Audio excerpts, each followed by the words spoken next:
Halo Indonesia, saya Nadia Arduinata. Kita berjumpa kembali dalam Anugerah Inspiration, persembahan dari Anugerah Corporation.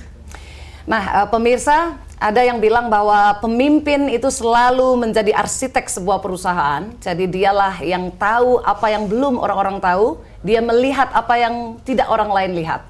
Nah, dalam konteks inilah, dalam perjumpaan kita kali ini, kita akan membahas soal apa yang dilakukan pemimpin terutama dalam menciptakan corporate culture di perusahaannya.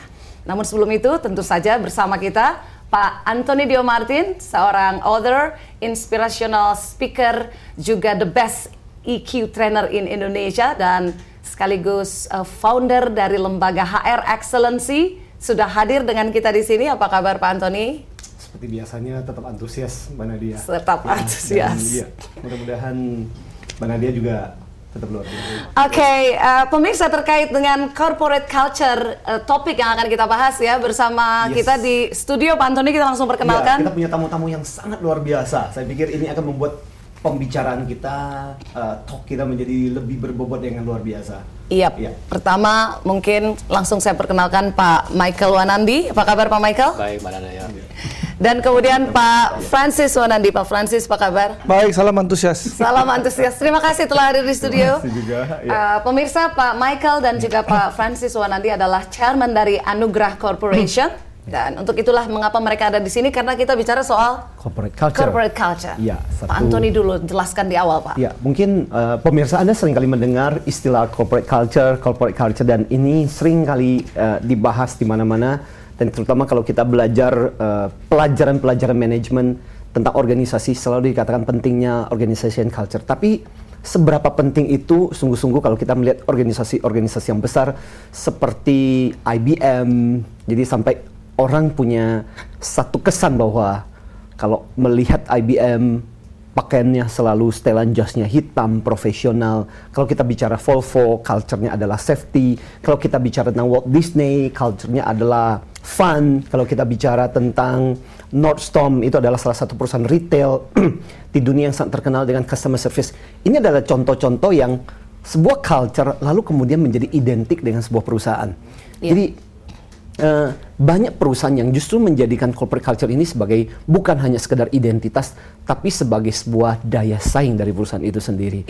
Dan saya pikir ini yang menjadi menarik, karena hari ini kita akan belajar tentang sebuah contoh kasus yang menarik dari sebuah perusahaan yang bertumbuh dari perusahaan yang kecil, tapi kemudian menjadi sebuah grup perusahaan yang besar.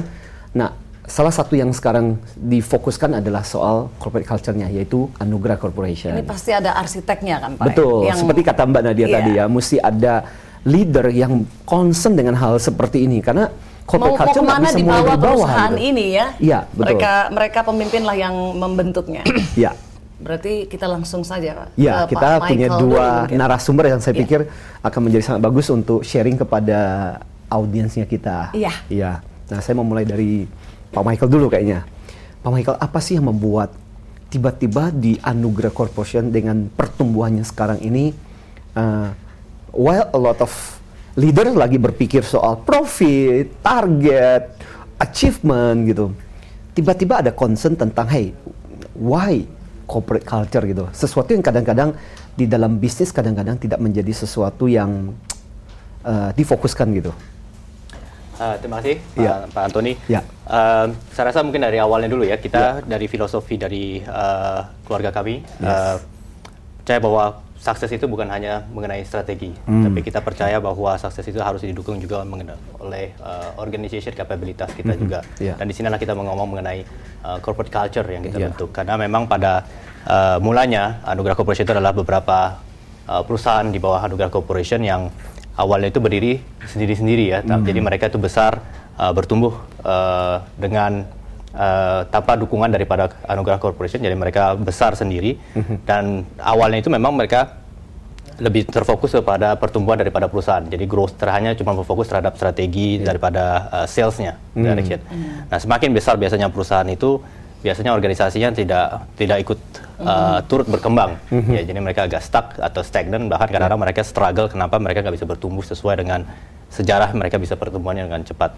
Nah, dari sini kita percaya bahwa organization capabilities itu perlu diperhatikan untuk mencapai sukses itu. Dan di sini kita berpikir bahwa kita harus memformulasi suatu corporate culture di mana di bawah Anugerah Corporation ini perusahaan-perusahaan ini harus mempunyai sesuatu, ada uniqueness atau ada selling point-nya atau identitas yang consumer kita bisa identifikasi. Nah, memang challenge-nya karena di perusahaan kita banyak perusahaan dan bisnis area-nya berbeda-beda, dan disinilah yang kita, setiap bisnis portfolio itu harus memiliki corporate culture identitas yang masing-masing lah, uniqueness-nya ya, mengenai selling point mereka itu apa, atau identitas culture-nya seperti apa. Nah, di Anugerah Corporation ini kita bentuk seperti kayak naungan yang ada seperti standarisasinya lah, ya, apa yang kita expect daripada setiap perusahaan yang kita manage. Jadi ada yang great, kita minta itu ada great result, great service, dan ada great people itu yang kita sedang coba formulasikan supaya karyawan kita itu bisa mengerti maksud daripada corporate culture kita itu dulu. Nah, sebenarnya untuk menunjang lebih daripada organisasi kita untuk lebih bertumbuh.